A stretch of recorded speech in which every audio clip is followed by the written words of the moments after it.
اعوذ باللہ من الشیطان اللعین الرجیم بسم اللہ الرحمن الرحیم سبحان الذی اسری بعبدہ لیلا من المسجد الحرام الی المسجد الاقصی اقصی الذی بارکنا حولہ لنریہ آیاتنا انہ هو السمیع البصیر رب اشرح لی صدری ویسر لی امری واحلل عقدۃ من لسانی یفقہوا قولی ان اللہ وملائکتہ یصلون علی النبی یا ایھا الذین آمنوا صلوا علیہ وسلموا تسلیما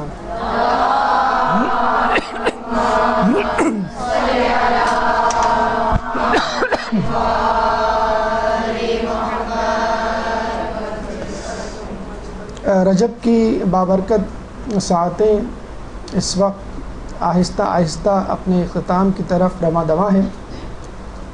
آج 22 رجب ہو چکی ہے اور انشاءاللہ 5 دن بعد 27 رجب کی بابرکت ساعت اور شب معراج انشاءاللہ ہم حاصل کرنے والے ہیں۔ چنانچہ واقع معراج، شب معراج کے حوالے سے یہ موضوع آپ کے سامنے پیش کیا جا رہا ہے۔ موضوع کافی تفصیل میں ہے اور ہونا تو یہی چاہیے تھا کہ اس موضوع کو 2 دروس میں تقسیم کر کے دیا جاتا، جس کا ہمیں اندازہ نہیں تھا، لیکن 2 دروس کا مٹیریل آپ کو طعن و کرہن یا چاروں ناچار آج ہی ہضم کرنا ہے، کیونکہ اگلا درس اتوار کو ہوگا اور اس وقت شب معراج گزر چکی ہوگی اور آپ لوگوں کے اذہان جو ہے اس طرف متوجہ نہیں ہوں گے۔ تو تیزی سے گفتگو کرنے کی پیشگی معذرت ہم آپ سے کر لیتے ہیں اور کوشش کیجیے گا کہ اپنے قلم جو ہے وہ براق کی رفتار سے چلائیں، ورنہ جو ہے ہمیں اپنے قلم کی رفتار سے چلنے پر مجبور نہ کریں۔ اور ویسے بھی یہ لیکچر انشاءاللہ آڈیو، ویڈیو اور ریٹن تینوں فارمز میں دستیاب ہوگا۔ آئیے واقعہ معراج کی طرف چلتے ہیں۔ درود پر دیجیے محمد والے محمد۔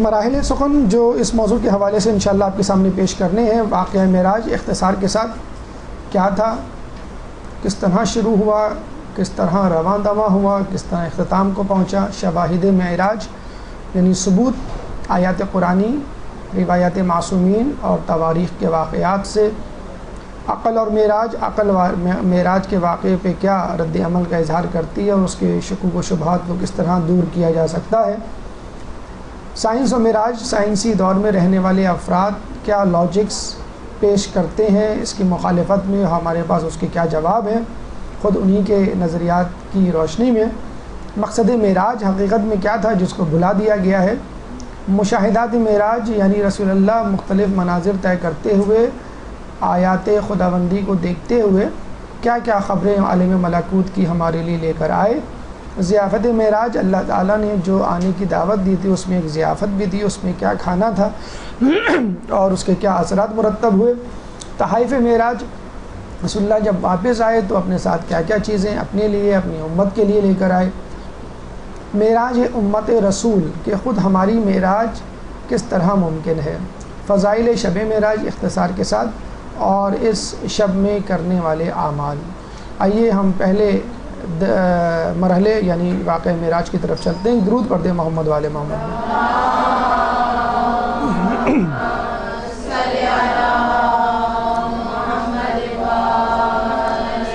واقعہ معراج کے حوالے سے ہماری گفتگو کا پہلا مرحلہ یاد رکھیے کہ اللہ تعالیٰ نے سورہ بنی اسرائیل، سورہ اسرا، سورہ سبحان تینوں نام ہے اس سورہ کے، پہلی آیت میں اس کا تذکرہ کیا گیا ہے کہ پاک و منزہ ہے وہ ذات جو لے گئی اپنے بندے کو مسجد الحرام سے مسجد الاقصی۔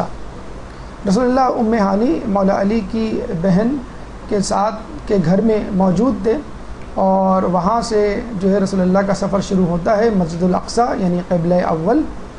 وہاں پر پیغمبروں کو نماز باجماعت پڑھوانے اور امامت کرنے کے بعد آپ آسمان کی طرف رخ کرتے ہیں، براق آپ کی سواری ہے، ہم سفر جبرائیل علیہ السلام ہے، اور اس کے بعد وہ 7ویں آسمان پر پہنچتے ہیں، ایک ایک آسمان سے ہوتے ہوئے سدرۃ المنتہا کہ جہاں پر جبرائیل کی انتہا ہے اور اس کے بعد رسول اور اس کی امت وہاں جا سکتی ہے، ملاء الاعلیٰ کہ وہ مقام کہ جہاں پر آج تک کوئی نہیں پہنچا، کہ وہ مقام کہ جہاں پر صرف خدا کی توجہ ہے، اس کے بعد جنت اور جہنم کے مشاہدات اور رسول اللہ کی واپسی۔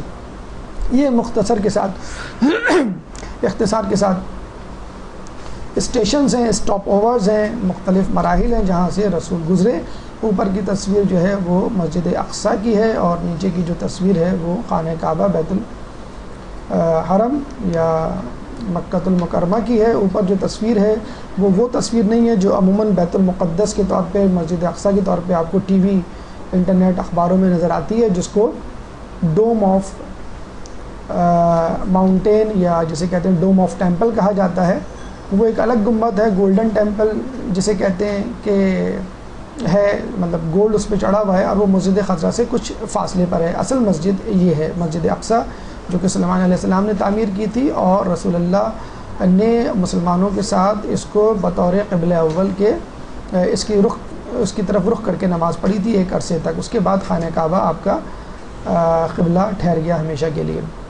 شواہد معراج یعنی آیات قرآنی، روایت قرآنی اور تواریخ کے کون سے وہ اسباق ہیں، پہلو ہیں جہاں سے ہمیں اس شب معراج کے شواہد مل سکتے ہیں۔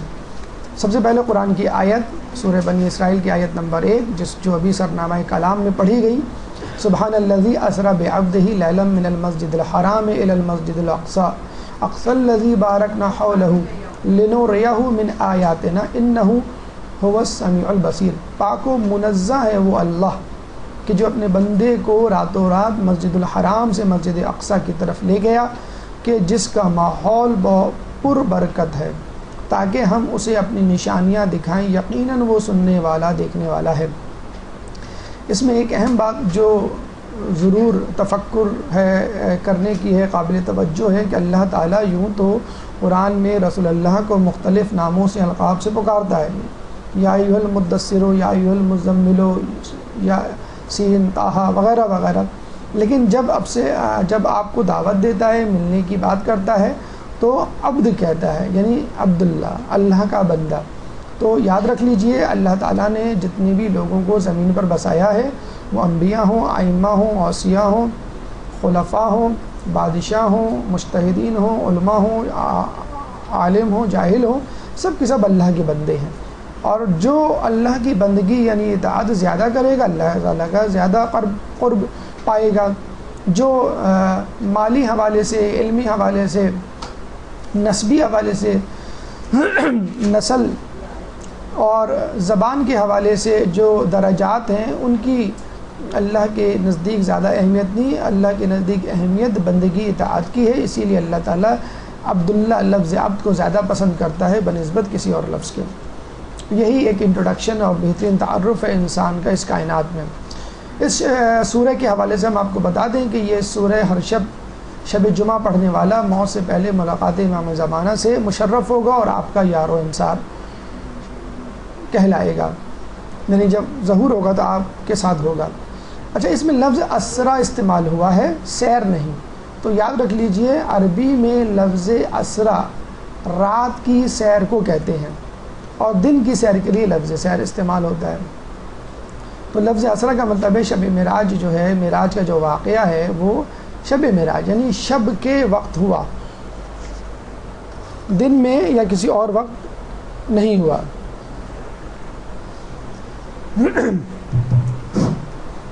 اچھا، اس میں ایک بات ذہن میں رکھیے کہ مسجد حرام سے مسجد اقصیٰ کا جو فاصلہ ہے وہ 1,02,034 کلومیٹر، یہ گوگل ویب سائٹ سے میپ میجر کیا گیا ہے۔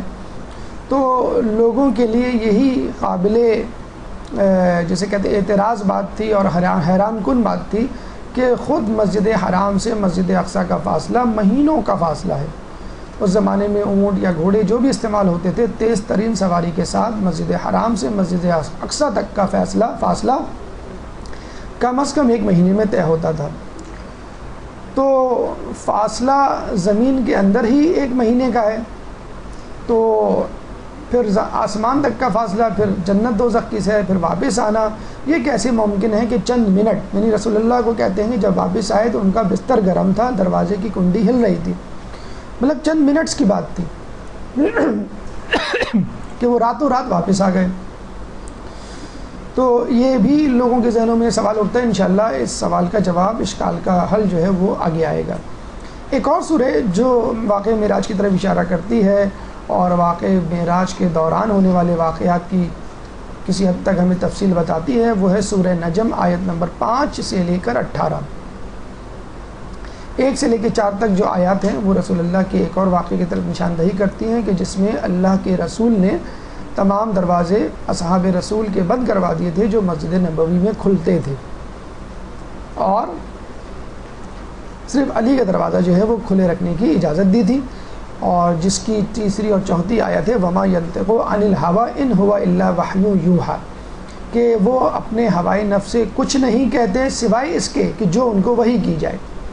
اور اس کے بعد 5ویں 6ٹھی آیت معراج کا واقعہ، تو دروازوں کے بند کروانے کی بات ہو یا معراج کے واقعات کی بات ہو، رسول اللہ اپنی زبان سے کچھ نہیں کہتے، جو کچھ دیکھا ہوتا ہے وہی بیان کرتے ہیں، جو اللہ کہلوانا چاہتا ہے وہی کہتے ہیں۔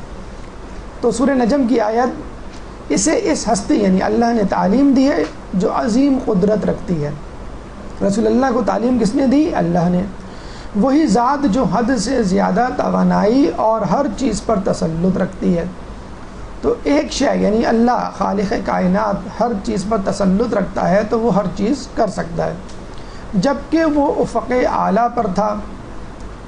یعنی معراج کے وقت کی بات ہو رہی ہے کہ جب اللہ کے رسول خدا سے ملاقات کے لیے گئے، پھر وہ نزدیک ہوا، پھر اور نزدیک ہوا، بتدریج اللہ ان کے قریب ہوا، یہاں تک کہ اس کا فاصلہ 2 کمان قاب قوسین کا لفظ استعمال ہوا ہے قرآن میں، یا اس سے بھی کچھ کم ہو گیا۔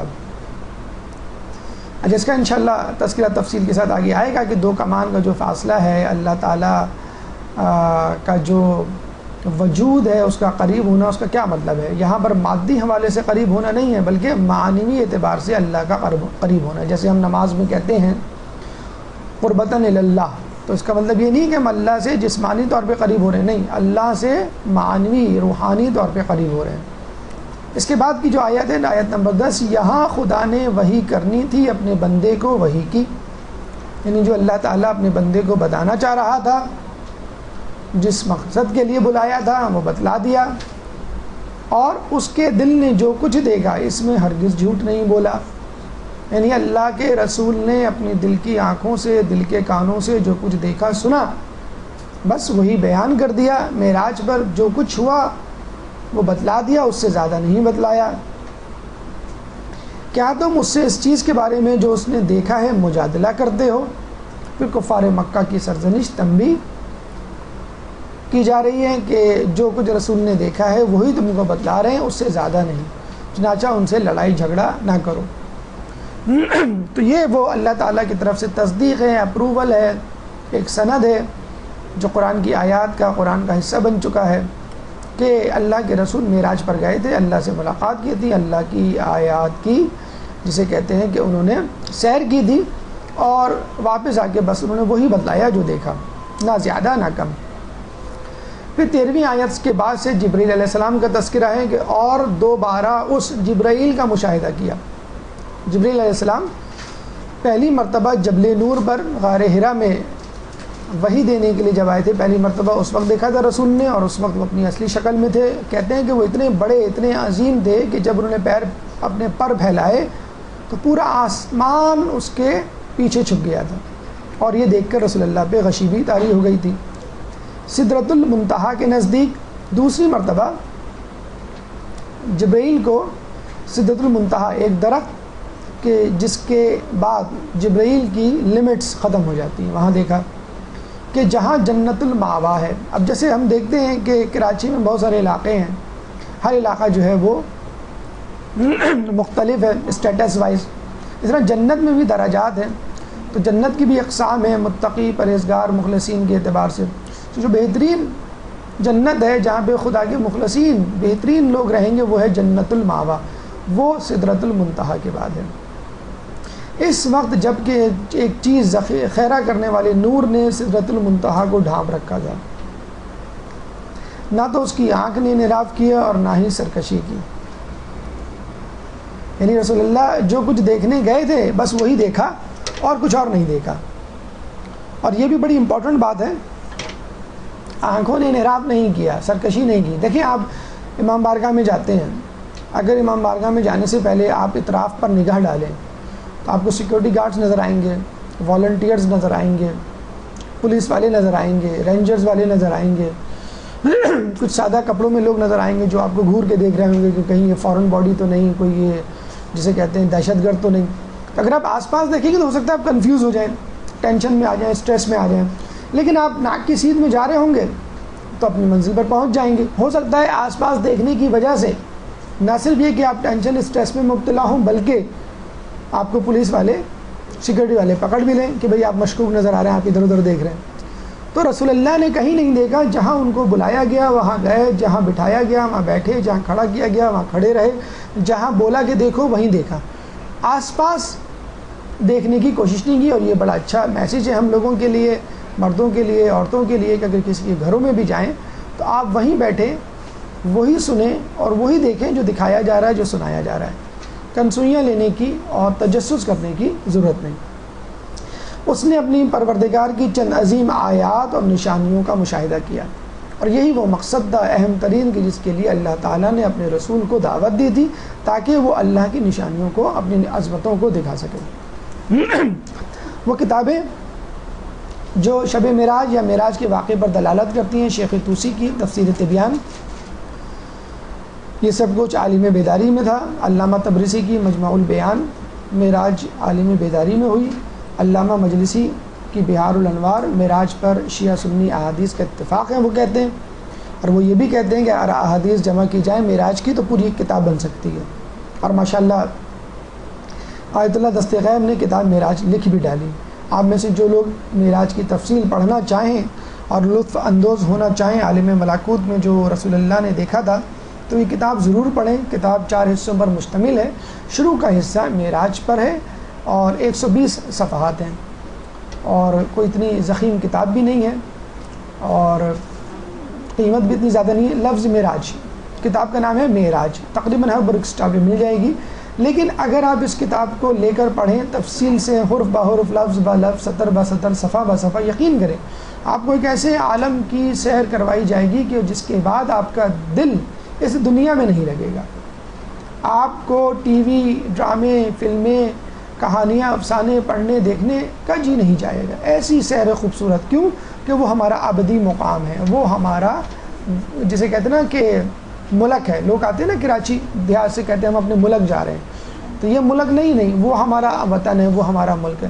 تو وہ ہمارا ملک ہے، وہ ہمارا اصل وطن ہے، آبائی ہے، گاؤں جسے کہہ لیں کہ جہاں سے ہم آئے ہیں۔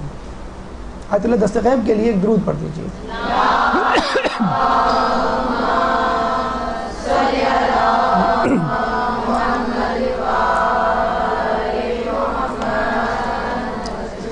اس کے علاوہ اہل سنت کے ایک عالم منصور علی ناصف جامع ازہر کے عالم ہیں پڑھے ہوئے، معراج پر بھی انہوں نے کتاب لکھی ہے، انہوں نے بھی التاج کے نام سے۔ فخر الدین رازی اہل سنت کے بہت بڑے مفسر، محدث، انہوں نے کتاب صحاح ستہ سے احادیث جمع کر کے اس بات کی تصدیق کی ہے کہ رسول اللہ کی معراج جسمانی تھی، روحانی نہیں۔ اس کے علاوہ شیخ عبدالعزیز بن عبداللہ بن بمباس سعودی عرب کے بہت مشہور عالم کے پوتے، معراج اخبار سے متواتر سے ثابت ہے، وہ کہتے ہیں کہ معراج اخبار متواتر، حدیث متواتر سے ثابت ہے کہ جس میں کوئی شک نہیں۔ چند روایات کو چھوڑ کر تمام روایات شیعہ اور سنی کتابوں میں تمام کی تمام معراج کی تصدیق کرتی ہیں۔ چند روایات جن کو خود اہل سنت بھی ضعیف جانتے ہیں، ایک روایات یا حدیث جو ہے یا کمنٹس جو ہیں حسن بصری کی طرف سے، یہ واقعہ خواب میں پیش آیا، اور ایک جناب عائشہ کی طرف سے، خدا کی قسم بدن رسول ہم سے جدا نہیں ہوا، صرف رسول کی روح آسمان پر گئی تھی۔ تو اس کی تردید بہت آسانی سے کی جا سکتی ہے۔ اس کے رد میں دلائل کہ حسن بصری جو ہے وہ صحابی نہیں تھے، اور رسول اللہ کے بہت بعد پیدا ہوئے تھے، اور انہوں نے کوئی ایسی جسے کہ سند نہیں پیش کی کہ انہوں نے کس سے سنا۔ جناب عائشہ نے جو کہا کہ رسول کا بدن ہم سے جدا نہیں ہوا، تو رسول اللہ جناب عائشہ رسول اللہ کی زوجیت میں مدینے میں آئی، جبکہ یہ واقعہ معراج کا ہے، اور معراج یہ واقعہ مکے کا ہے، اور مکے میں بھی پہلی بعثت کا ہے، یعنی جناب عائشہ بعثت کے بعد 13 سال بعد رسول اللہ کی زوجیت میں آئیں، تو یہ واقعہ تو 13 سال پہلے کا ہے۔ بہرحال ان احادیث کو، روایات کو خود اہل سنت بھی اہمیت نہیں دیتے۔ چنانچہ معراج کا واقعہ اور جسمانی معراج کا واقعہ اہل تشیع اور اہل سنت دونوں کے ہاں مقبول اور معروف اور تصدیق شدہ ہے۔ اچھا، جب رسول اللہ واپس اور واقعہ سنایا تو عرب کے بدو اس میں بڑے ہنسے۔ اب بجائے اس کے کہ وہ یہ پوچھتے کہ آسمان میں تم نے کیا دیکھا، جہنم میں، جنت میں، خدا، ملائکہ سے ملاقات کیسی رہی، انہوں نے یہ پوچھا کہ تم جو مسجد حرام سے مسجد اقصیٰ گئے ہو، اس سفر میں تم نے کیا دیکھا۔ اب ظاہر بات ہے دنیا والے تھے، مکے والے تھے، تو وہی بات بیان کریں گے جہاں جو ان کو سمجھ میں آتی ہے، وہی سفری حالات پوچھیں گے جن سفر سے وہ گزرتے رہتے ہیں۔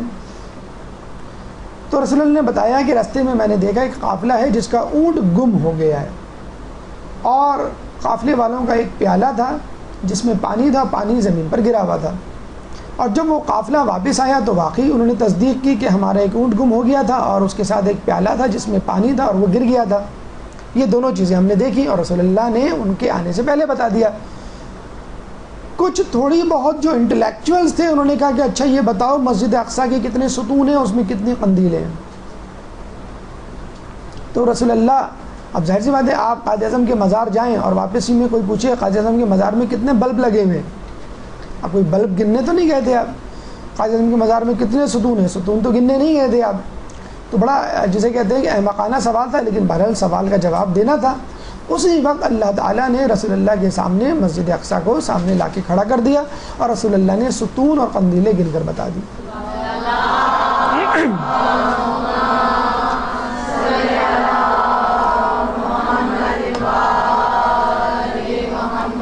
یہ ہے مسجد اقصیٰ کا آخر کا اندرونی حصہ۔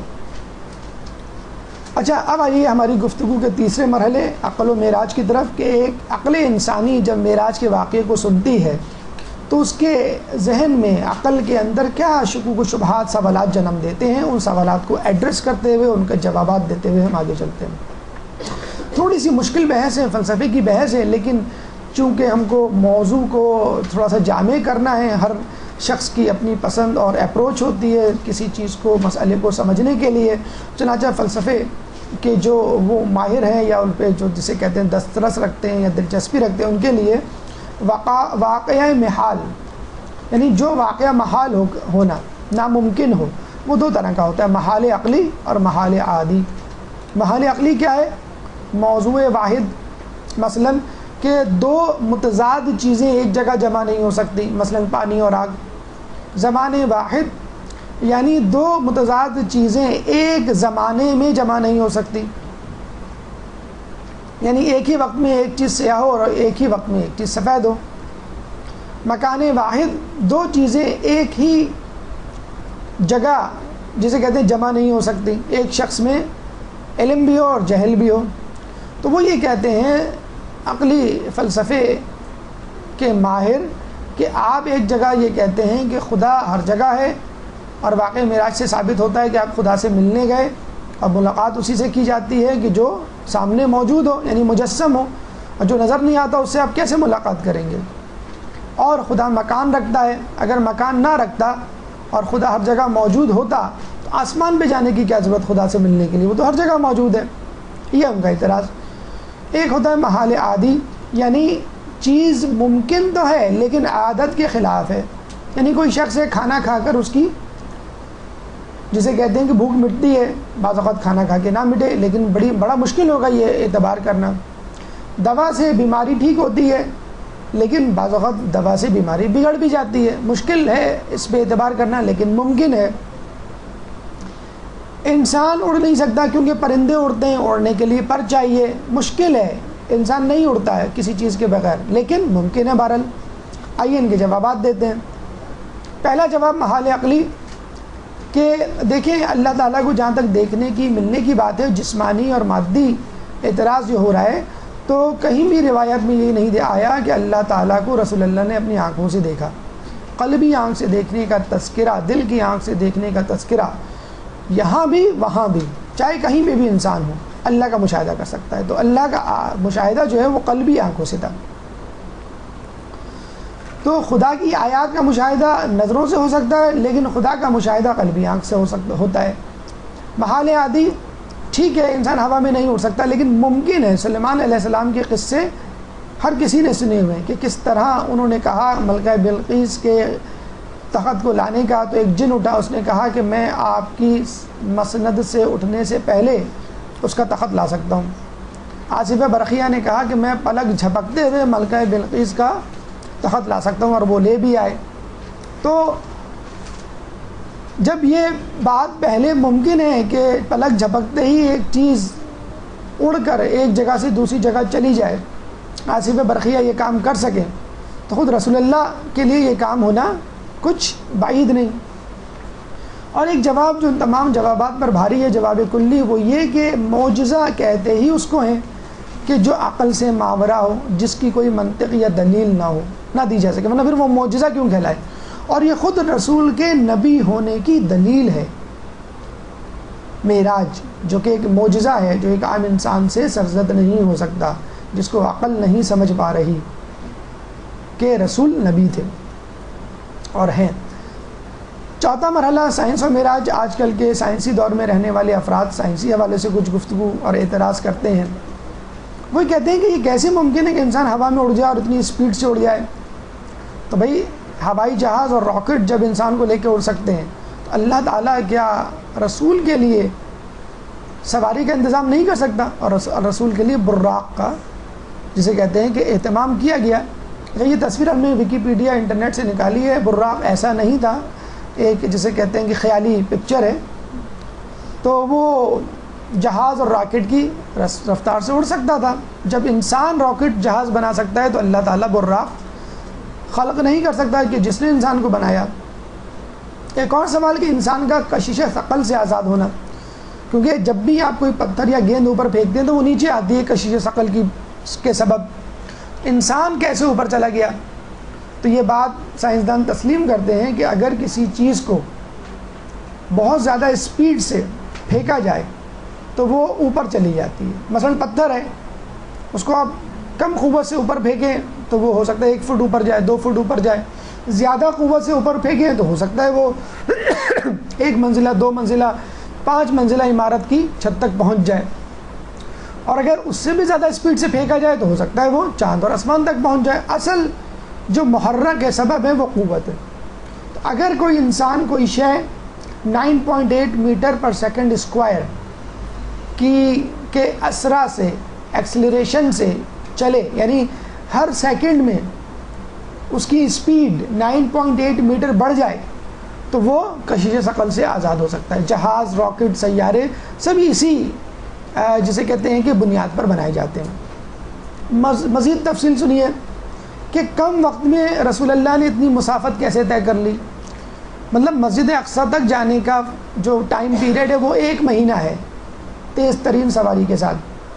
وہاں سے آسمان، پھر پہلے آسمان سے لے کے 7ویں آسمان، پھر سدرۃ المنتہا، پھر عالم ملاء الاعلیٰ، پھر عالم ملاکوت کی جنت دوزخ، پھر واپس آنا چند منٹ چند ساتھ میں کیسے ممکن ہوا؟ سنیے، پچھلی صدی میں آئنسٹائن نے نظریہ اضافیت، تھیوری آف ریلیٹیوٹی پیش کی، اور اس کا خلاصہ یہ تھا کہ کوئی چیز مطلق نہیں ہے بلکہ اضافی ہے۔ مثلا وقت، حرکت۔ مثلا آپ کو میں کہوں کیا ٹائم ہوا ہے، آپ کہیں 12:30، تو میں کہوں جی نہیں، وقت جو ہے وہ 10:30 ہوا ہے، عراق میں اس وقت 10:30 بج رہے ہیں، تو آپ کہیں کہ ہاں مختلف وقت جگہوں پہ ٹائم مختلف ہوتا ہے۔ اسی طرح آپ 12:30 بجے کراچی سے نکلیں، 2 گھنٹے کی فلائٹ ہے عراق کی، بغداد ایئرپورٹ پہ پہنچے تو پتہ چلا کہ وہاں پہ کیا ٹائم ہو رہا ہے، 12:30۔ اس کا مطلب آپ کا ٹائم ہی نہیں خرچ ہوا بغداد پہنچنے تک، اس لیے نہیں خرچ ہوا کہ بغداد جو ہے وہ 2 گھنٹہ پیچھے ہے۔ اس طرح اس کو یہ بھی لے لیں کہ جب آپ ایک سیارے سے دوسرے سیارے پر جاتے ہیں تو دوسرا سیارہ ہو سکتا ہے آپ سے زیادہ اسپیڈ سے گھوم رہا ہو، آپ کا دن 24 گھنٹے کا ہے اور اس کا دن جو ہے وہ کم گھنٹے کا ہو، یا ایک سیارہ آپ سے زیادہ سست رفتاری سے گھوم رہا ہو تو آپ کا دن 24 گھنٹے کا ہے، اس کا دن ہو سکتا ہے 100 گھنٹے کا ہو۔ آپ نے سنا ہوگا کہ قیامت کا ایک دن دنیا کے 50,000 سالوں کے برابر ہے۔ Theory of relativity, time dilation, theory of relativity کی ایک جسے کہتے ہیں کہ جزیات ہے، ٹائم ڈائلیشن تھیوری کے مطابق اگر دو افراد دو مختلف رفتار سے سفر کریں تو دونوں کے لیے وقت مختلف ہوگا. بس دیکھیں نا، اگر میں جسے کہتے ہیں کہ زمین پر ہوں اور زمین کی اسپیڈ سے چل رہا ہوں اور ایک شخص مریخ پر ہے، وہ مریخ کی اسپیڈ سے چلے گا، تو میرے لیے ٹائم الگ ہوگا، اس کے لیے ٹائم الگ ہوگا. اسی لیے رسول اللہ جب معراج پر گئے تو آسمان الگ اسپیڈ سے گھوم رہا ہے، دنیا الگ اسپیڈ سے گھوم رہی ہے. تو رسول اللہ سب کچھ دیکھ کر بھی آ گئے اور ٹائم بھی نہ گزرا. اب تو UFO اڑن تشتری کے بارے میں کہا جاتا ہے کہ کچھ لوگوں نے اڑن تشتری کو دیکھا اور وہ اس میں گئے، واپس آئے تو ان کے سر کے بال سفید ہو چکے تھے، حالانکہ وہ چند گھنٹے رہے. تو ہو سکتا ہے وہ کسی ایسی عالم میں پہنچ گئی ہو اڑن تشتری کہ جہاں پر وقت بڑی تیزی سے گزر رہا ہو. اسی طرح یہ بھی کہا جاتا ہے کہ اتنے بڑے سفر میں بغیر کسی ایندھن کے کیسے جانا ممکن ہے. آج کل کہا جاتا ہے کہ امریکہ کی ڈائریکٹ فلائٹ بڑی مشکل سے ملتی ہے، دبئی کا اور مختلف ایئرپورٹس کا اسٹاپ اوور ہوتا ہے جہاں پہ فیول بھرایا جاتا ہے. تو یہ اتنی دور بغیر کسی ایندھن اضافی کے کیسے پہنچ گئے؟ ابھی پچھلے دنوں BBC ویب سائٹ پہ ایک بہت بڑی خبر چھپی تھی اور یہ کہا گیا تھا کہ اگر اس دریافت میں سائنسدانوں کو کامیابی ہو گئی تو اس صدی کی بلکہ اب تک کی سائنس کی سب سے بڑی دریافت ہوگی وہ میٹر اینٹی میٹر تھیوری. سائنسدانوں کے مطابق مادہ اور ضد مادہ اس کائنات میں موجود ہیں. مادہ ہم اور ہمارے اطراف کی چیزیں، ضد مادہ یعنی ان تمام چیزوں کی ضد. جب مادہ ضد مادہ ملتے ہیں پلس مائنس کی طرح تو فنا ہو جاتی ہے اور انرجی پروڈیوس ہوتی ہے، اور اتنی ٹریمنڈس اماؤنٹ کی انرجی ہے کہ جس کے سامنے پیٹرول، گیس، بجلی کچھ بھی نہیں. تو سائنسدانوں سے پوچھا گیا کہ اس ایجاد کی کیا اہمیت ہے؟ انہوں نے کہا کہ اتنی اہمیت ہے کہ جب اینٹی میٹر ہمارے قبضے میں آ جائے گا، اب تک اینٹی میٹر قبضے میں نہیں آیا ہے، ابھی جو ایمسٹرڈم میں جو تجربہ ہوا تھا چند سیکنڈ کے لیے اینٹی میٹر ان کے قبضے میں آیا تھا اور وہ ہاتھ سے نکل گیا. اس پر وہ خوش ہوئے تھے کہ چیخیں نکل گئی تھی سائنسدانوں کی کہ ہم نے کیا کنٹرول کر لیا. اینٹی میٹر شیطان اینٹی میٹر ہے، اس کو کنٹرول کر لیں، نفس امارہ اینٹی میٹر ہے، اس کو کنٹرول کر لیں تو ایسی انرجی انشاءاللہ پروڈیوس ہوگی کہ آپ ملاء الاعلیٰ جنت الفردوس میں جسے کہتے ہیں پہنچ جائیں گے.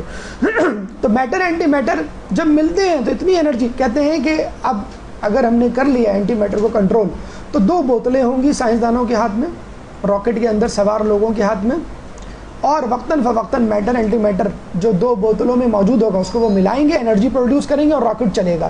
راکٹ کے ساتھ پیٹرول کی ٹنکی یا گیس کا سلنڈر ضروری نہیں ہوگا، یعنی پیٹرول، بجلی، گیس تو بالکل جسے کہتے ہیں کہ پتھر کے زمانے کی چیزیں بن جائیں گی. اتنی بڑی دریافت ہے جو چند سیکنڈ کے لیے سائنسدانوں کے ہاتھ میں آیا. تو انسان اپنے اندر کا اینٹی میٹر نفس امارہ اور باہر کا اینٹی میٹر اور شیطان کو کنٹرول کر لے تو کہاں پہنچ جائے. بہرحال آئنسٹائن نے ہمارے مسئلے کو حل کر دیا اور E=mc² کی جو ایکویشن پیش کی اس کے تحت یہ ثابت کر دیا تھیوریٹیکلی ہی صحیح، میٹر یعنی مادہ روشنی میں تبدیل ہو سکتا ہے. اگر کوئی مادہ روشنی کی اسپیڈ سے چلے تو وہ سورج تک 8 منٹ میں، سورج کی روشنی زمین تک 8 منٹ میں پہنچتی ہے.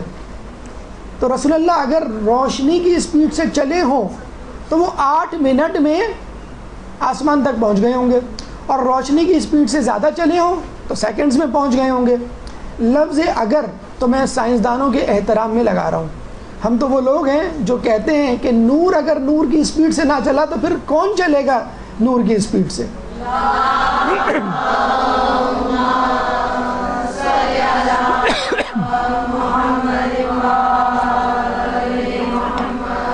مقصد معراج کیا ہے؟ امام سے جب پوچھا گیا امام نے بہت مختصر بہت اچھا جواب دیا. کیا جواب دیا؟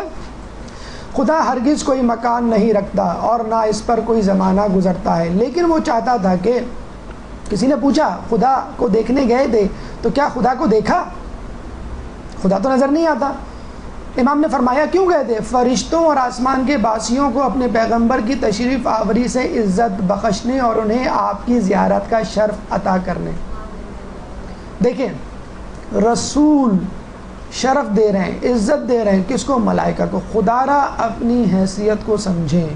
ہم ملائکہ سے افضل ہیں، ملائکہ ہماری دید کو ترستے ہیں، اس جیسے بن جائیے کہ جس سے ملائکہ آپ کی دید کو ترسیں، نہ کہ آپ پہ رحم کھائیں، نیز آپ کو اپنی عظمت کے عجائبات دکھائے تاکہ آپ واپسی پر آ کے لوگوں سے بیان کریں۔ تو خود اللہ سے ملنا مقصود نہیں تھا، اللہ تو ان کے ساتھ تھا ہر وقت، جسے کہتے ہیں کہ ان کے سامنے اللہ کے عجائبات، جنت، دوزخ، عالم ملکوت، اور فرشتے جو ضد کر رہے تھے کہ ہمیں رسول سے ملنا ہے، ہمیں رسول کو دکھائیں، سب فرشتوں کو اللہ تعالیٰ زمین پہ کیسے لے کے آتا؟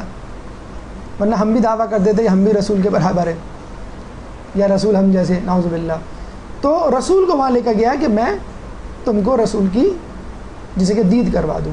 اب آئیے مشاہدات معراج جو ہمارے لیے بہت اہمیت رکھتے ہیں، یہ وہ سوال ہے جو اعرابیوں کو، بدوؤں کو پوچھنا چاہیے تھا کہ آپ نے کیا کیا دیکھا، وہ نہیں پوچھا اور باقی تمام چیزیں پوچھ لیں۔ ان کا آئی کیو لیول یہی تھا نا کہ وہ اونٹ کی مثال سمجھتے، پانی کی مثال سمجھتے، قندیل اور ستون کی۔ دیکھیں رسول اللہ جسے کہتے ہیں جب واپس آئے تو لوگوں نے کیا پوچھا؟ اونٹ، پانی، قندیل، ستون۔ اور جب مولا علی ممبر پہ بیٹھ کے پوچھتے تھے سلونی سلونی قبل ان تفقدونی، تو کیا پوچھتے تھے؟ میری بھیڑ گم ہو گئی، میری بکری گم ہو گئی، یہ کہاں ہے، میرے سر پہ بال کتنے ہیں؟ یہ وہی اسٹوپڈ کوسچنز ہیں جو رسول اللہ سے کی۔ رسول اللہ تڑپ رہے تھے کہ میں معراج کے مشاہدات بتلاؤں، کوئی ہے سمجھنے والا؟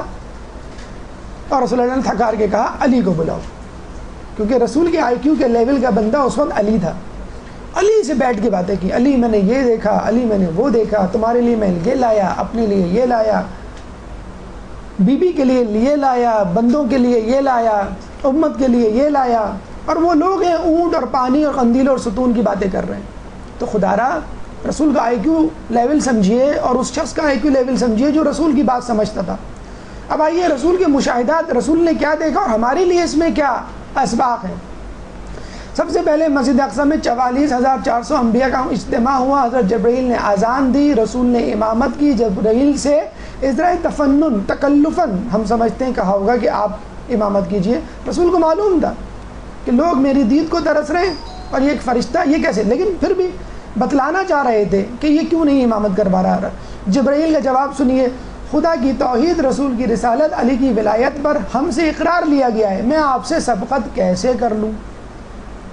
اب ہمیں یہاں پر امام زمانہ کی امامت یاد آ رہی ہے کہ جن کے پیچھے عیسیٰ علیہ السلام مقتدی کے طور پر کھڑے ہو کر نماز ادا کریں گے۔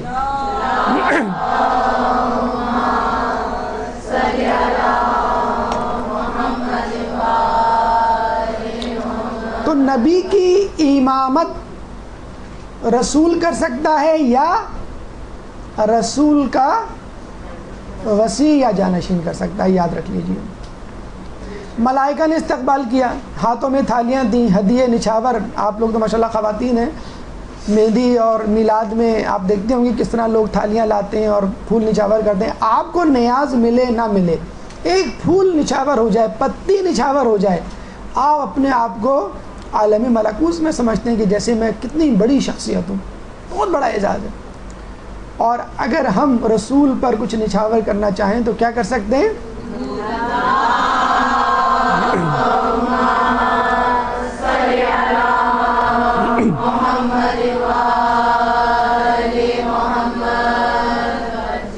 سفر ایسا کہ جس میں ہم سفر جبرائیل جیسا 600 پر تھے جبرائیل کے، کہ جب وہ کھولتے تھے تو پورا آسمان ڈھپ جاتا تھا۔ اور کہتے ہیں کہ رسول اللہ بے غشی طاری ہو گئی تھی جب پہلی مرتبہ دیکھا تھا۔ یہ حقیقت ہے، انسان کوئی ایسی چیز دیکھ لے، ہم تو خیر دیکھ ہی نہیں سکتے، رسول اللہ نے تو پھر بھی دیکھ لیا، جو برداشت نہ کر سکے تو اس پہ اسی طرح کی کیفیت طاری ہوتی ہے۔ دوسری مرتبہ معراج کے موقع پر دیکھا، باقی ایام میں خوبصورت عربی نوجوان کی صورت میں آیا کرتے تھے، وہ چھوٹے ہو کر، اور کہتے ہیں کہ اتنی طاقت تھی کہ قوم لوط پر جب عذاب دیا جانے کا کہا تو انہوں نے اپنے پر سے لوط علیہ السلام کی قوم کے 7 شہروں کو اوپر اٹھایا، اور اتنا اوپر اٹھایا، اتنا اوپر آسمان پر لے گئے کہ ان کے گھروں میں موجود مرغ کی آوازیں فرشتے سننے لگے، اور پھر وہاں سے گرا دیا۔ قوم سمود پر جب آواز دینے کی، عذاب دینے کی باری آئی تو صرف چیخے. آپ چیختی نا اپنے بچے پر تو گلاس ٹوٹ جاتا ہے اس کے ہاتھ سے گر کے، ڈر جاتا ہے نا وہ. کچھ لوگ کہتے ہیں بڑے بھی بعض اوقات اس کیفیت کا شکار ہو جاتے ہیں، ان کے ہاتھ سے بھی گلاس چھوٹ جاتا ہے. تو صرف چیخے اور وہ قوم مر گئی تھی. ایک دفعہ عیسیٰ علیہ السلام فلسطین میں عبادت کرنے گئے تو شیطان نے چاہا ان کو میں بہکاؤں، وسوسہ ڈالوں. جبرائیل نے فقط پر کو جھٹکا اور شیطان دریائے چین پہ جا کر گرا. اس کے باوجود، اتنی طاقت کے باوجود، ایک دفعہ رسول کی بارگاہ میں حاضر تھے، اسرائیل آئے. اسرائیل کو دیکھ کر رسول اللہ کے پیچھے چھپ گئے بچے کی طرح. بچہ نہیں چھپ جاتا، ابو کو دیکھ کر یا کسی بڑی شخصیت کو دیکھ کر چھپ گئے. رسول اللہ کیا ہوا؟ کہنے لگے میں یہ سمجھا کہ شاید قیامت آنے والی ہے، اسرافیل سور پھونکنے کے لیے آئیں، ہم تھوڑا سا اختیار حاصل کر لیتے ہیں تو ہمارے دماغ جو ہے وہ ساتویں آسمان پر پہنچ جاتے ہیں. یہ جبرائیل کی ایک خیالی تصویر ہے، اس کو سچ نہ سمجھ لیجئے گا. منزل علی کو دیکھا رسول نے معراج پر. رسول سے پوچھا خدا نے تمہارا دوست کون ہے؟ رسول اللہ نے جواب دیا علی. تو دیکھا اسی وقت پہلو میں علی موجود. رسول اللہ حیران ہوئے، علی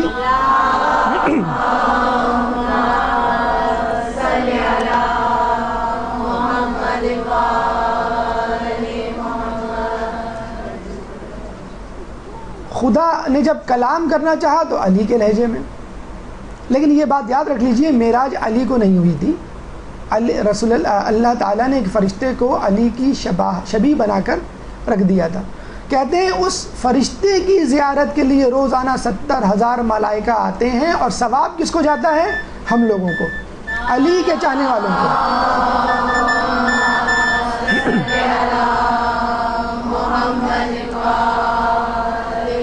اب ہماری شبیہ شاعر اسلام پر بھی اعتراض نہ کیا جائے جو ہم امام بارگاہوں میں بناتے ہیں، علم لگاتے ہیں.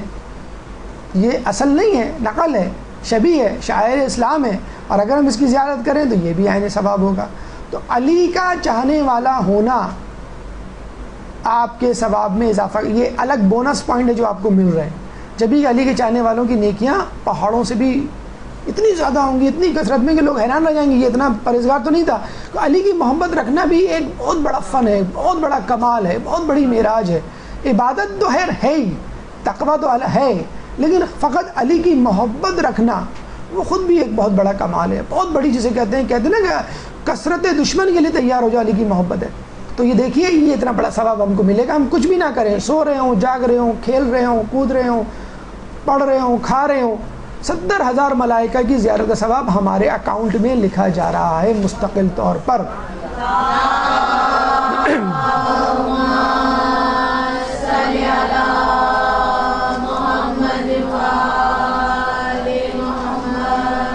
حسان بن ثابت نے شعر کہتے ہیں کہ رسول اللہ کو اپنے دوش مبارک پر قدرت کے دست قدرت کے آثار محسوس ہوئے. یعنی اللہ کا ہاتھ نہیں تھا، کہتے تو ہیں ید اللہ، لیکن حقیقت میں اللہ کا ہاتھ نہیں ہوتا، لیکن محسوس ایسا ہوا کہ جس نے جیسے ہاتھ رکھ دیا ہو اور اللہ کے حضور میں دے. تو ایک ٹھنڈ سی محسوس ہوئی ان کو اپنے جسم میں دوش مبارک پر. تو حسان بن ثابت کہتے ہیں علی کی فضیلت میں وعلی واضح اقدامہ فی محل وضع اللہ یدہ، کہ علی کی عظمت کا کیا کہنا کہ علی نے اپنے قدموں کو ان دوش مبارک میں رکھا کہ جس دوش مبارک میں اللہ کے ہاتھ تھے. اور علی وہ ہیں کہ جس نے اپنے قدموں کو اس مقام پر رکھا جہاں پر دست خدا رکھا تھا. یہ علی کی منزلت جو وہ دیکھ کر آئے تھے.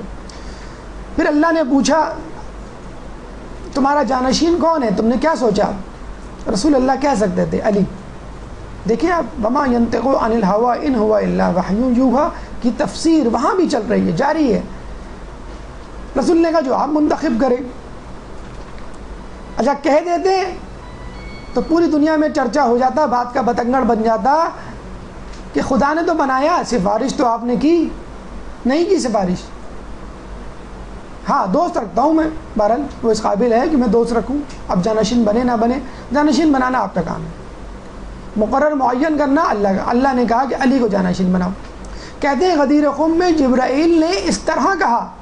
آپ کو یاد ہے خدا کا وہ وعدہ، وہ اعلان جو آپ سے معراج کی رات کیا تھا؟ بعثت سے پہلے اللہ کے رسول کو ان کا جانشین کے نام بتلا دیا تھا. غدیر کے خم میں نہیں بتلایا تھا، بہت پہلے بتلا دیا تھا. علی کو خوشخبری دی، عیسیٰ و موسیٰ کا سلام پہنچایا اور کہا علی میں نے تیرے لیے اللہ سے جو کچھ مانگا مجھے ملا سوائے نبوت کے. جب جبرائیل آتے تو رسول کہتے کہ دیکھو جو میں دیکھ رہا ہوں وہ تم بھی دیکھ رہے ہو، جو میں سن رہا ہوں وہ تم بھی سن رہے ہو، بس فرق یہ ہے کہ تم نبی نہیں ہو، ہم اور تم ایک ہی نور سے ہیں. تو آپ دیکھیں معراج کا جب ڈسکشن چل رہا ہوگا، رسول اور علی جب گفتگو کر کیا منظر ہوگا. علی کو ڈھونڈ رہے تھے کہ کوئی مجھ جیسا مل جائے تو میں بتاؤں میں نے کیا دیکھا، ورنہ ان بدوؤں کو تو میں اونٹ، قندیل اور ستون بتا بتا کے تھک جاؤں گا اور یہ نہیں ایمان لانے والے. عتبہ بن ابو لہب نے پھر بھی انکار کر دیا تھا. رسول اللہ نے دعا دی تھی کہ تجھ پہ اللہ ایک کتا، ایک درندہ مسلط کرے، جہاں جاتا اس کے باپ اور بھائی اس کو اپنے نرغے میں رکھتے کہ رسول اللہ کی بد دعا کو ہم غلط ثابت کریں گے. ایک جگہ گئے، ایک شخص نے کہا یہاں پر ہوشیار رہے، یہاں پہ درندے ہوتے ہیں. کوئی بات نہیں. عتبہ کو اپنے درمیان سلایا، باپ اور بڑے بیٹے نے. رات کو شیر آیا، اس کا سر چبا گیا اور چلا گیا، کھایا نہیں. نہ جس کو کھایا نہیں جاتا ہے وہ وہیں مر گیا، وہ چیخ بھی نہ نکال سکا. جب صبح اٹھے تو درمیان میں عتبہ بن ابی لہب مردہ پڑا ہوا ہے. لیکن جانشینی کی خوشخبری کے ساتھ ایک اور بات تھوڑی سی دل کو اداس کرنے والی. لیکن خدا نے کہا رسول لیکن میں ان کو ایسی آزمائشوں میں مبتلا کروں گا کہ کسی پیغمبر کو نہ کی ہوگی. رسول اللہ نے کہا کہ ایسا کیوں نہ کریں. ایسا تڑپ اٹھے رسول، لیکن اللہ نے کہا نہیں، میں نے سوچ لیا ہے اور لکھ دیا ہے، اور ایسا کیوں نہ ہو. ہر کے درئی بزم مقرب ترست جامع بلا بیشترش میدہن، کہ جو محفل میں صاحب محفل سے قریب ترین ہوتا ہے اس میں زیادہ مصیبتیں اور آزمائش ہوتی ہیں. اردو میں اس کے شعر کا شعر میں ترجمہ کیا جائے تو کیا ہوگا؟ مکتبہ عشق کا دستور نرالا دیکھا، اس کو چھٹی نہ ملی جس نے سبق یاد کیا.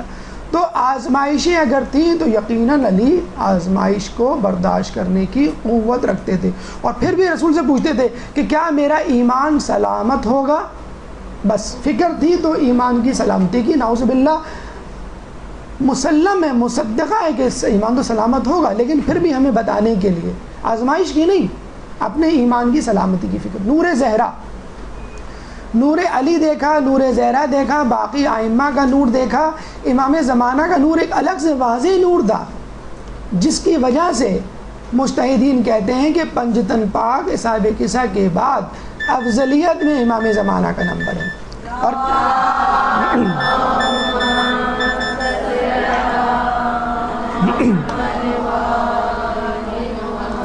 کہتے ہیں حضرت آدم علیہ السلام نے جنت میں قصر بی بی سیدہ دیکھا تو بی بی کو وہاں پر بیٹھا ہوا دیکھا، سر پہ تاج، گلے میں ہار اور کانوں میں بندے. اللہ تعالیٰ نے ان کو بتلایا یہ سر پہ تاج ہے وہ رسول اللہ ہیں، گلے میں جو ہار ہے وہ مولا علی ہیں، اور کانوں میں جو 2 بندے ہیں وہ حسن و حسین ہیں.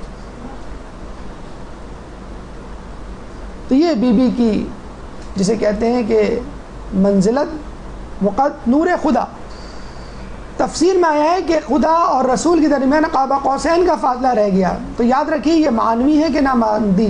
امام سے پوچھا گیا کہ یہ کیا مطلب کہ قاب قوسین کا فاصلہ رہ گیا 2 کمانوں کا. امام نے کہا لا تدرکہ الابصار، جو آنکھ جس میں لطیف ہوا کو نہ دیکھ سکے وہ خدا کو کیسے دیکھ سکتی ہے. رسول نے دل کی آنکھ سے مشاہدہ کیا تھا اللہ کا. تیسری آنکھ جسے کہتے ہیں، ظاہری آنکھ خدا کو نہیں دیکھ سکتی لیکن دل ایمان کے حقائق کے ذریعے اسے دیکھ سکتا ہے. امام علی نہج البلاغہ میں فرما چکے ہیں. تو اللہ کا نظارہ دل کی آنکھ سے کیا جاتا ہے، نہ کہ چہرے کی آنکھوں سے. پھر کچھ مردوں کو دیکھا، مردوں نہیں ہے یہ مردوں ہیں. کچھ لوگ بہرحال کہتے ہیں کی بات ہے، جن کے پیٹ بڑھے ہوئے تھے، پتہ چلا کہ یہ سود خور تھے، سود کھاتے تھے. کچھ لوگ لذیذ کھانے چھوڑ کر بدبودار کھانے کھا رہے تھے. پتہ چلا کہ یہ وہ لوگ ہیں جو اپنی بیویاں حلال چیزوں کو چھوڑ کر نامحرمات حرام چیزوں کی طرف رغبت کرتے تھے. کچھ لوگ تھے جن کے سروں کو پتھر سے کوٹا جا رہا تھا. پتہ چلا کہ یہ وہ لوگ ہیں جو عشاء کی نماز سے غافل تھے. کچھ لوگوں پر آگ کا حملہ ہوتا تھا کہ آگ اوپر سے آتی تھی نیچے سے نکل جاتی تھی. کون لوگ ہیں؟ یہ وہ جو مال یتیم کھاتے تھے. کچھ لوگوں کے بدن کا گوشت کاٹا جاتا پھر ان کو خود منہ میں ڈال کر کھلایا جاتا. کون لوگ تھے؟ جو چغل خوری طعنہ زنی کیا کرتے تھے.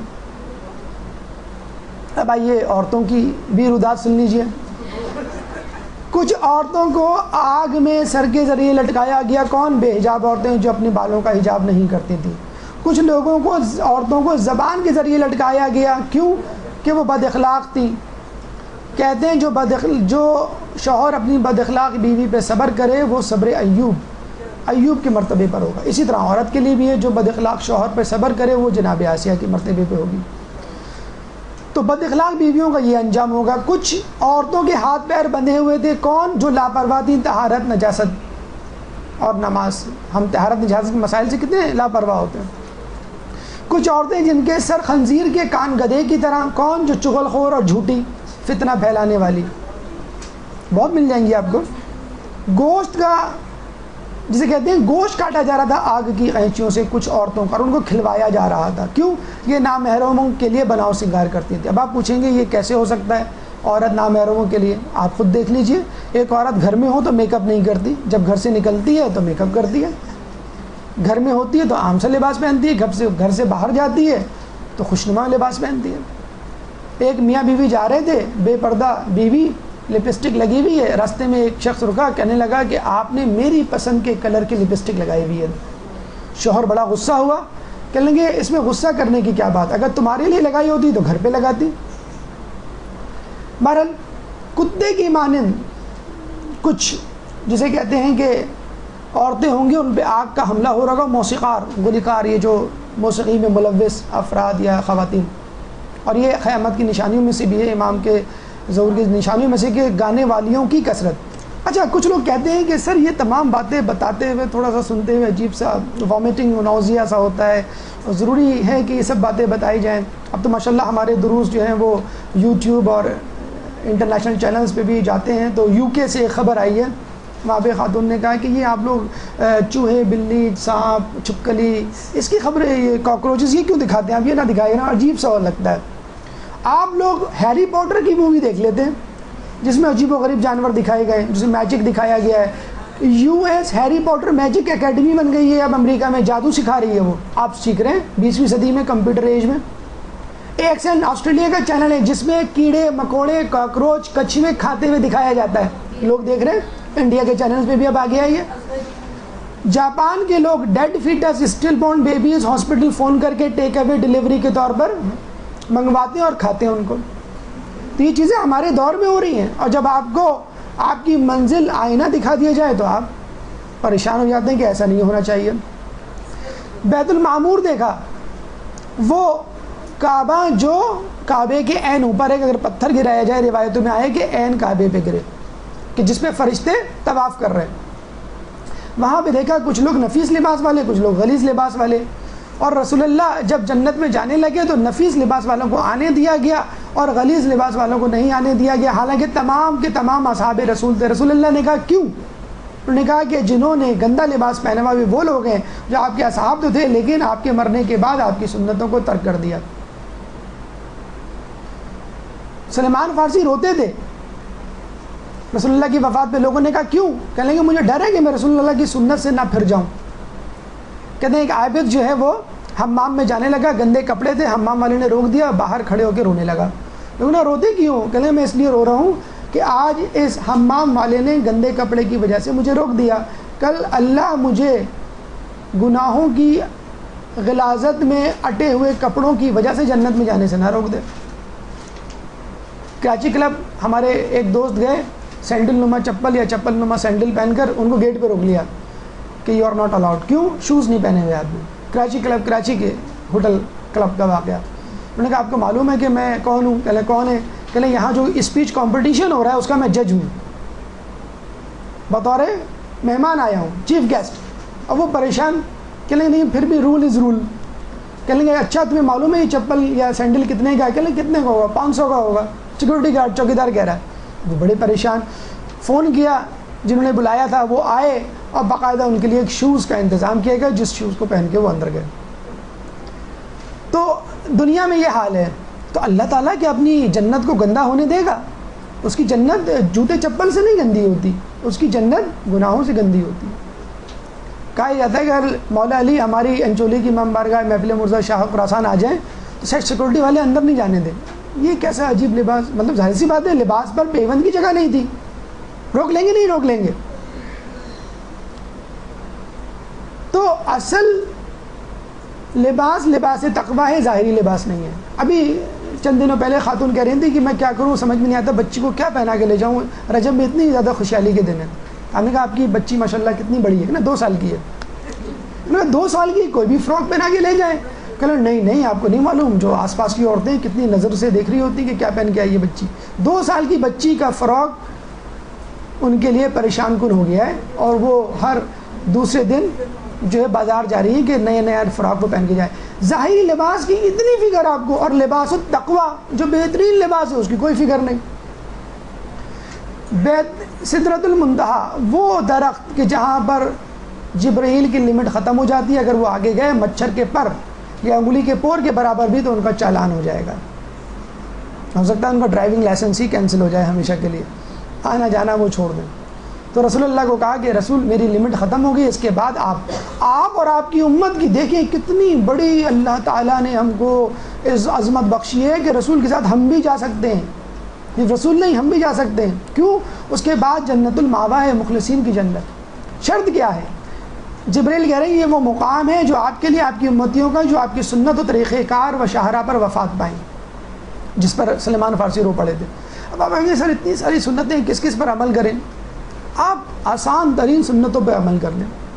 رسول نے کہا میں 3 چیزیں کبھی نہیں چھوڑوں گا, زمین پر بیٹھنا, سلام میں پہل کرنا, پیادے کی مدد کرنا.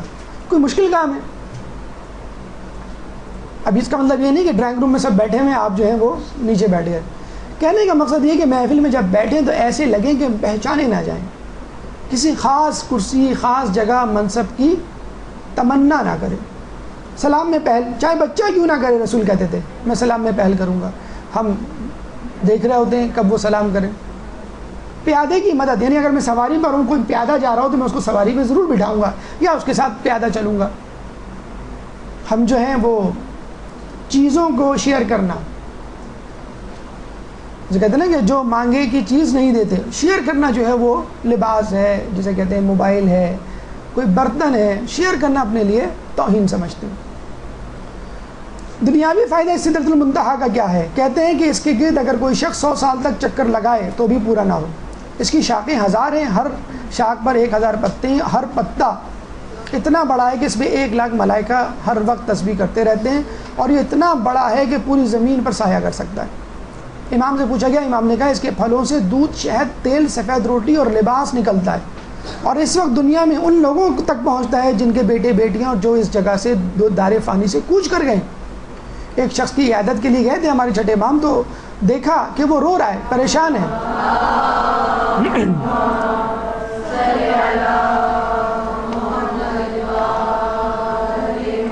پوچھا کیوں کہ اپنی بیٹیوں کی طرف سے فکر مند ہوں کہ میرے بعد ان کا کیا ہوگا. تو امام نے کہا کیا تو یہ سمجھتا ہے کہ تو ہوگا زندہ تو تیری بیٹی کو رزق ملے گا, نہیں ہوگا تو نہیں. تو امام نے پھر کہا کہ جس اللہ نے دانت دیے ہیں وہ اللہ کاٹنے کے لیے بھی کوئی چیز دے گا. لیکن ہم وہ بدنصیب, وہ ناشکرے ہیں کہ اگر ذرا دیر میں چیز مل جائے تو کہتے ہیں جب دانت ہوتے ہیں تو چنے نہیں ہوتے, جب چنے ہوتے ہیں تو دانت نہیں ہوتے. بیٹی سے نفرت, بیٹے کی خواہش اتنی شدید ہے کہ ابھی ہم کل ہی میں نے اخبار میں پڑھا کہ کیلاش سنگھ ہندوؤں کا ایک باشندہ ہندوستان کا, 37 سال سے وہ نہایا نہیں ہے. سادھو نے کہہ دیا اس کو کہ اگر تم بیٹا چاہتے ہو, لڑکا چاہتے ہو تو پانی کے قریب بھی نہ جانا, اور اس چکر میں اس کی 7 لڑکیاں ہو چکی ہیں. 37 سال سے وہ نہائی. تو یہ ہم احمق لوگ آج تک دنیا میں موجود ہیں. خیر ہندوؤں کیا مسلمانوں میں ایسے لوگ موجود ہیں. نہانے کی بات تو نہیں ہے, بہرحال منہ بنانے والے آپ کو مل جائیں گے. ایک عجیب فرشتہ دیکھا جس کا آدھا دڑ آگ کا اور آدھا دڑ برف کا. اور وہ روزانہ فرشتہ دعا کرتا ہے کس کے لیے؟ ہمارے لیے. اے پروردگار تو وہی ہے جس نے آگ اور برف میں اتحاد اور ملاپ پیدا کر دیا ہے، مومنوں کے دلوں میں باہمی محبت و الفت ڈال دے. 40 کہتے ہیں کہ اگر 40 لوگ جن کے دل یکجا ہو جائیں تو اللہ ان کی دعا قبول کرے. جب اس باجماعت نماز کے لیے کہا گیا ہے کہ جو دعا ہوتی ہے بڑی امپورٹنٹ ہوتی ہے. لیکن 40 دل لائیں کہاں سے؟ 40 جانور تو مل جائیں گے آپ کو. آپ کہتے ہیں 40 لوگ ہیں کلاس میں ہوں گے 40 لوگ، تو وہ تو ریوڑ میں بھی 40 جانور ہوتے ہیں. کیا ان کے دل ملے ہوئے ہوتے ہیں؟ دلوں کا ملنا ضروری ہے. کسی تقریب میں چلے جائیں، آپ چھوڑیں تقریب کو، آپ خوشحالی کی اتنی دن آ رہے ہیں آج کل رجب کے، آپ محفل میں چلے جائیں، مسجد میں چلے جائیں، لوگوں کی گفتگو سن لیں کیا ہو رہی ہوگی. پھپھوں کی باتیں، خالہ کی باتیں، ابو کی باتیں، بھائی کی باتیں، چچا کی باتیں، کسی نہ کسی کی غیبت، کسی نہ کسی کے بارے میں جسے کہ تجسس، جھوٹ بولا جا رہا ہوگا. رسول اللہ کے اعزاز میں ایک ڈنر دیا گیا. اب البتہ اتنی بڑی سلطنت، ملکوت، عالم اعلیٰ، ملاء الاعلیٰ، جنت دوزخ، بھوک تو لگے گی نا. ہم جاتے تو ہم کہتے ہیں اللہ تعالیٰ یہ ذرا ایک چکن بروسٹ کا انتظام کرتے ہیں، سجی کا ہو، تھوڑا سا اس میں سلاد وغیرہ رہتا ہے، کیچپ، ایک مینیو لسٹ دے دیتے ہم. پہلے تو ویٹر کو بلاتے ہیں، فرشتے کو ادھر آؤ، کیا کیا ہے سب لے آؤ. اب پتہ ہے بل تو دینا نہیں ہے، تو وہ ہم تو اس طرح کا سوچتے ہیں کہ یہ چیزیں دے گا اللہ تعالیٰ. بلکہ جانے سے پہلے ہی سوچ لیتے کہ اللہ تعالیٰ سے یہ ریکویسٹ کریں گے فرینچ فرائز ہوں تھوڑی سی، اس میں ذرا سا ٹاپنگ ہو مایونیز کی، یا رول ہو مایونیز والا، یا چکن کڑھائی ہو کم از کم، تاکہ لوگوں کو بتائیں کہ ہم کیا کسی بڑے کے جائیں نا تو کیا پوچھتے ہیں، بڑے کے کیا جائیں، مجلس سے واپس آ جائیں کیا تھا، کہتے ہیں وہ موضوع تھا شب میں. نہیں، موضوع نہیں پوچھ رہا ہوں، نیاز میں کیا تھا. تو آپ ہوٹل اور ضیافت تو چھوڑیں، مجلسوں میں واپس آتے ہیں، لوگ کہتے ہیں آپ کو معلوم ہے فلاں کی مجلس ہو رہی ہے، پچھلے سال جب ہم گئے تھے. کس کی مجلس؟ ارے جہاں پہ وہ حلوہ پراٹھا ملتا ہے. سال بھر پہلے یاد ہوتا ہے کہ سال بھر پہلے ہم نے حلوہ پراٹھا کھایا تھا، اور یاد ہے وہ کم پڑ گیا تھا تو میں نے آپ کو کچن سے لا کے الگ سے دیا تھا پوری. اچھا ان سے پوچھ لو کہ کیا روایت، کیا آیات، کیا واقعات پڑھے گئے تھے کہ وہ تو ہمیں تو یہی نہیں یاد کس نے پڑھے تھے. بہرحال ضیافت معراج جو ہے وہ کیا تھی؟ ایک سیب، فقط ایک سیب، وہ بھی چلتے ہوئے درخت سے توڑ کے کھا لیا بطور اسنیک. ہم ہوتے تو کہتے ہیں کہ اللہ میاں چھوڑیں، اب معراج وراج دیکھ لی، جلدی جانا ہے گھر میں، بھوک لگ رہی ہے، شاید گھر میں جا کے انڈا تل کے کھا لیں گے. لیکن یہ کیا سیب دے دیا آپ نے. ظاہر سی بات ہے کہ رسول اس درجے میں ہیں کہ مادی نعمتیں ان کے نزدیک کوئی اہمیت نہیں رکھتی. لوگ کہتے ہیں نا کہ کیا حور و قصور اور نہر اور میوہ جات کی باتیں، نہیں، جنت میں معانوی لذتیں بھی ہیں، لیکن اس کے تذکرے اتنے نہیں ہیں کیونکہ عوام الناس اس کو نہیں سمجھ سکتے. اگر آپ کو کہہ دیا جائے کہ وہاں پہ علم کی محفلیں ہوں گی تو کہیں گے وہاں بھی مدرسۃ القائم، کیا فائدہ، کیا فائدہ جانے کا. کھانے پینے کا تذکرہ نہ کریں، لباس فاخرہ کا تذکرہ نہ کریں، کوئی بھی نہیں جائے گا جنت میں. تو سیب کھلایا جا رہا ہے، سیب میں سے ایک نور نکلا. پوچھا یہ کیا ہے؟ کہ نہیں، یہ تمہاری دختر فاطمہ کا نور ہے جو آسمان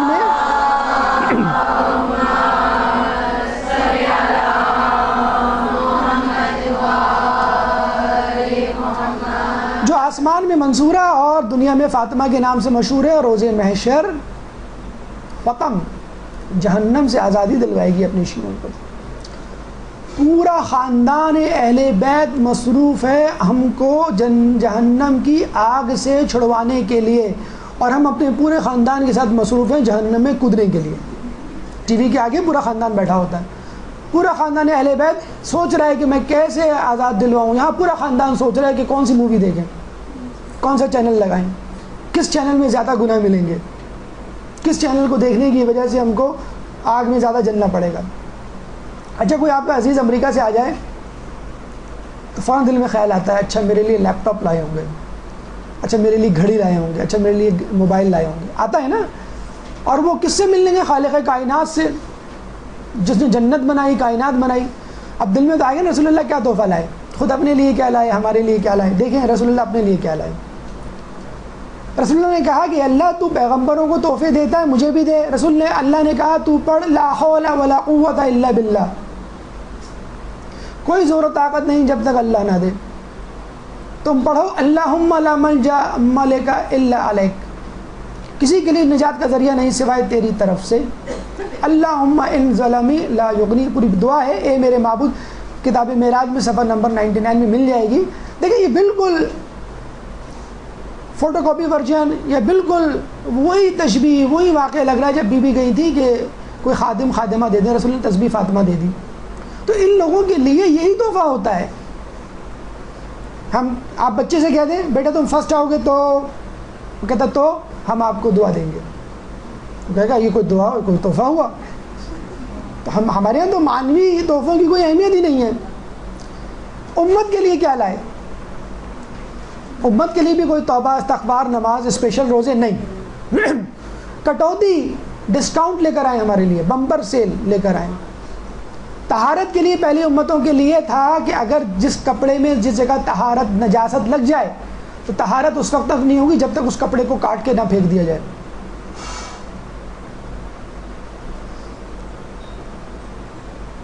نماز کہتے ہیں پہلے زمانے میں 50 نمازیں تھیں، اب رسول اللہ نے 5 کروا دی. خیر قربانی بیت المقدس جا کر جب تک نہ کی جائے اس وقت تک قربانی نہیں ہوگی. 3000 کا بکرا لیا، 3 لاکھ کا آپ کا ٹکٹ. آپ کو بتائیں آپ کتنا خرچہ تھا اس زمانے میں. عبادت صرف مسجد میں ہوتی تھی قبول، ویسے نہیں. تیمم تو تھا ہی نہیں ہمارے لیے رخصت. گناہ گار کی پیشانی پر لکھا ہوا آ جاتا تو نے آج یہ کیا ہے. ہماری پیشانی پر اگر لکھا آ جاتا تو ہر شخص کی پیشانی پہ پٹی بندھی ہوتی، اس پہ لکھا ہوتا یا حسین. لوگوں کو یہ کہتے ہیں ہمیں یہ پٹی یہ بینڈ پسند ہے خراسان سے لیا اور یا حسین مظلوم، بڑی خوبصورت سی پٹی لگا لیتے اور یہ پٹی کھولتے تو پتہ چلتا کہ آپ نے اس کو چھپانے کے لیے. ہر گناہ تو ہمارے اتنے ہیں کہ عورت کیا مرد بھی پردہ کر رہے ہوتے، پورا جسم ٹیٹو سے بھر جاتا. کوئی ظاہر بات ہے وہ پیشانی پہ جگہ کہاں رہتی، پھر چہرہ پھر بدن. اور گھر پہ لکھا ہوا آ جاتا، جیسے پولیو کے ٹیکے لوگ لگانے آتے ہیں نا تو لکھ کے چلے جاتے ہیں ناٹ اویلیبل ناٹ پریزنٹ وغیرہ. تو گھروں پہ پیشانی پہ آپ مجھے بتائیں کیا عزت رہ جاتی ہوگی لوگوں کی. اور ہمیں کہا گیا تم جتنی وہ کر لو گناہ لوگوں کو پتہ نہیں چلتا. 7 گھنٹے تک تو فرشتے کو پتہ نہیں چلتا آپ کے. 7 گھنٹے کے اندر اندر آپ توبہ کر لیں فرشتے کو بھی نہیں پتہ. بخشش ایک گناہ کر لیں سالوں 30-40 سال تک استغفار کریں تب قبول ہوتی تھی. اور ہم 30-40 سال تک گناہ کریں اور ایک مرتبہ استغفار کریں قبول. آپ مجھے بتائیے رسول اپنے لیے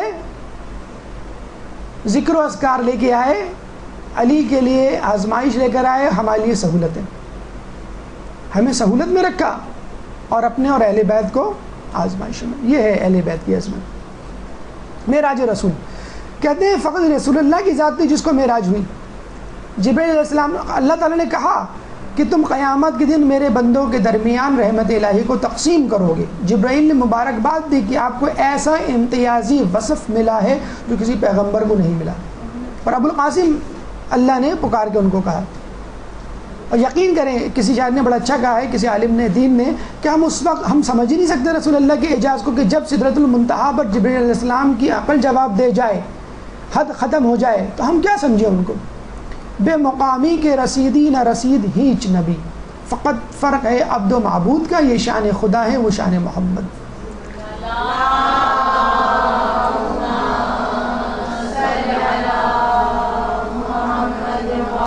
لیکن کچھ لوگ ابھی بھی یہ سمجھتے ہیں کہ رسول کو ہوئی تو ہمیں بھی ہو سکتی ہے. ایک عابد جاہل کے پاس شیطان گیا، کہنے لگا کہ تیری عبادت قبول ہو گئی ہے، تو چل تجھے معراج کے لیے بلایا اللہ نے. وہ باہر نکل آیا خوشی خوشی، سامنے گدھا کھڑا ہوا تھا، اس پہ لے کے اس کو پتہ نہیں کہاں لے گیا. دوسرے دن ایک عالم کے پاس گیا، کہنے لگا تیری بھی عبادت قبول ہو گئی ہے اور تیرے لیے براق کھڑا ہوا ہے. اس نے کہا کہ رسول کے بعد جبرائیل کی آمد و رفت اس دنیا میں ختم ہو گئی ہے تو وہ میرے لیے کیسے آ سکتے ہیں. تو عالم بچ گیا اپنے علم کی بنیاد پر. کہتے ہیں کہ رسول کے مسلسل سفر، مسلسل آیات مشاہدات آیات کے باوجود رسول خدا کی تسبیح کرتے رہے. کہتے ہیں ایک دفعہ محمود اپنے تمام غلاموں کو لے کے صحرا میں گیا کہ جو شکایت کرتے تھے اب آیاز کو زیادہ پسند کرتے ہیں.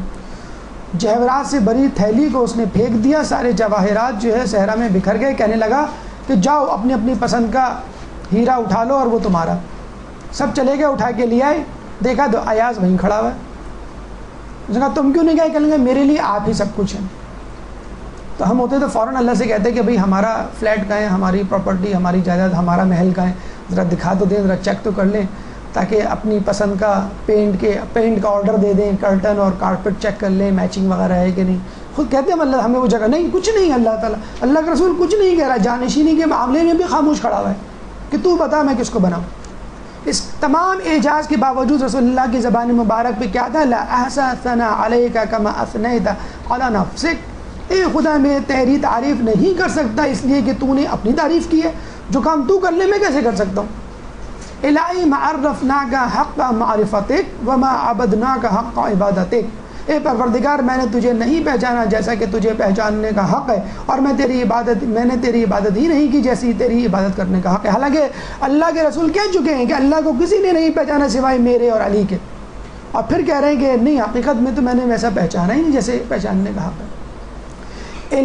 اللہم لا تکلنی الی نفسی طرف عین ابدا، خدایا مجھے پلک جھپکنے کے لیے اپنے نفس پر نہ چھوڑ۔ تمام تر اعجازات کو وصول کرنے کے باوجود، معراج پہ چڑھنے کے باوجود، یہ ہے عجز و انکساری کا مجسمہ رسول خدا کی ذات۔ معراج امت رسول، اب آپ سوچتے ہوں گے رسول گئے، ہمیں بھی خواہش ہے کہ ہم بھی جائیں رسول کے ساتھ ہوتے۔ آپ کے لیے زمین کے اندر ہی معراج موجود ہے، اسی زمین پر۔ الصلاۃ معراج المومن، میں نماز مومن کی معراج ہے۔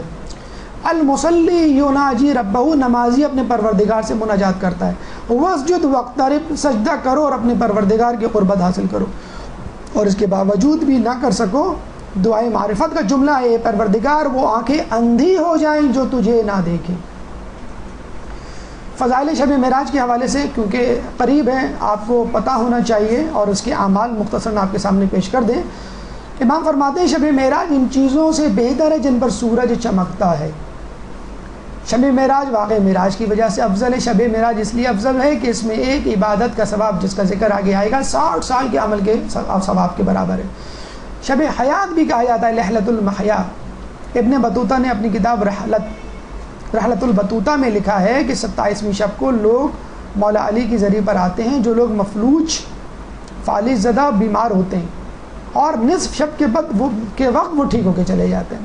میں اس وقت وہاں موجود نہیں تھا، بعد میں پہنچا، 3 لوگوں کو دیکھا، وہ وہی مفلوج زدہ تھے۔ ان سے پوچھا تو انہوں نے کہا کہ ہم اس لیے ٹھیک نہیں ہوئے کہ ہم 27ویں شب کے بعد آئے، اور 27ویں شب کے بعد جو دن ہے وہ بعثت کا دن ہے۔ اعمال شب معراج، ہماری گفتگو کا آخری مرحلہ۔ غسل، رات میں غسل ہے، مستحب ہے، نماز عشاء کے بعد سو جائے، پھر نصف شب اٹھے اور نماز شب پڑھے۔ ایک نماز خاص طور پہ 12 رکعت نماز ہے، 2 رکعت کر کے سورہ محمد سے لے کے سورہ ناس تک کوئی بھی سورہ پڑھا جا سکتا ہے۔ بعد السلام 7 مرتبہ آپ کو سورہ حم، سورہ قدر، 4 قل اور آیت الکرسی پڑھنی ہے۔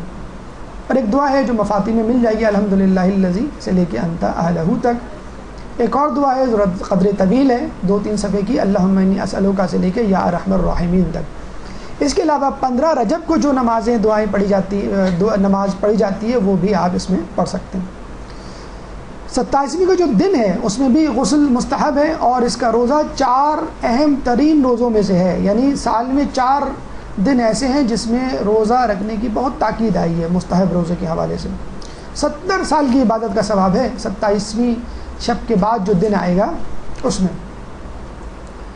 نماز جو ابھی بیان کی گئی، زیارات رسول خدا امیر المومنین، تھوڑی سی فرق کے ساتھ اس کی نماز ہے، امیر المومنین اور رسول خدا کی زیارت، اور 12 رکعت نماز جو ابھی ہم نے نماز کے ضمن میں عرض کیا تھا۔ اس کے بعد دعا ہے، وہ انشاءاللہ آپ کو مفاتی کتابیں مل جائے گی، تو کوشش کیجئے شب معراج میں ہو سکے تو وہ کتاب لے کے ضرور پڑھیں۔ آیت اللہ دست غیب کی معراج نامی تفسیر نمونہ ہے، تو اس میں سورہ نجم، سورہ اسرا کی آیات اور تفسیر پڑھیں، ورنہ کوئی درس، کوئی کیسٹ سنیں، اور وہ منظر اپنے سامنے اپنے ذہن کے نہا خانوں میں اجاگر کرنے کی کوشش کریں کہ جنت ایسی ہوگی، دوزخ ایسی ہوگی، اگر میں نے جھوٹ بولا تو میں بھی زبان سے لٹکا یا لٹکی ہوئی ہوں گی، اگر میں نے جسے کہتے ہیں گانا بجانا کیا تو میرا حشر اسی عورت کی طرح ہوگا جس پر آگ پڑ رہی تھی۔ تصور کریں تھوڑی دیر کے لیے اپنی مصلی پر، اپنے بستر پہ جہاں آپ بیٹھے ہوئے، تاکہ آپ کے ایمان میں اضافہ ہو۔ آپ کی حسن سماعت کا، زحمت کا بہت بہت شکریہ۔ اللہ تعالیٰ سے دعا ہے کہ جو کچھ پڑھا سنا اس پہ عمل کرنے کی توفیق عطا فرمائے۔ ہمارے خیال میں درس کے بعد سوالات کا جو وقت تھا وہ اب نہیں ہے، انشاءاللہ اگلے درس میں دوبارہ حاضر ہوں گے۔ اللہ تعالیٰ سے دعا ہے کہ امام کے ظہور میں تعجیل فرمائے اور ہمیں ان کے جانثاروں میں شامل فرمائے۔ وآخر دعوانا ان الحمد للہ رب العالمین۔